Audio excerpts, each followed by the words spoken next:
Қазақ әдебиетінің көрнекті өкілдерінің бірі Мағжан Жұмабаев әрбір елдің келешегі мектебіне байланысты дейді. Ал мектептің жүрегі ұстаз екені бәріңіз де жақсы білесіздер. Мінекей бір жылды бір айналып мұғалімдер күні де келіп қалды. Ендеше еліміз бен жүрегіміздің, өркениетіміз бен мәдениетіміздің дамуына мол үлес қосып жүрген осы бір асыл жандардың мерекесі туралы азды көпті мағлұмат беруді жөн көріп отырмыз. Бұл мерекенің әлемдік тарихы қандай? Әрине, бәрі білім алуға мүмкіндік беретін заң қабылдаудан басталды. Бұл Бразилияда 1927 жылы болды.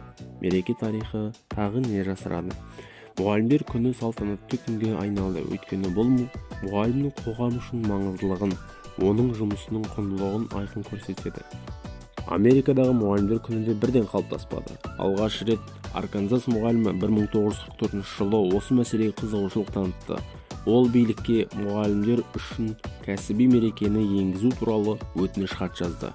Шенеуніктер бұл мәселені қараусыз қалдырды. Кейін хат Элеонора Рузвельтке жеткенде, ол бұл істі өз қолға алып реттеді. Алғаш рет дүниежүзілік мұғалімдер күні 1994 жылдың 5 қазанында тойланған.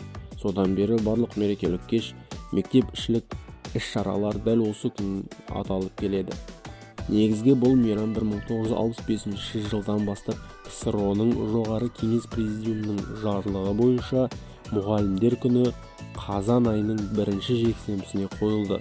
Кеңес одағы ыдырағаннан кейін де Қазақстан, Әзербайжан, Белоруссия, Қырғызстан, Латвия және Украина елдері бұл мерекені қазан айының алғашқы жексенбісінде тойлап жүр.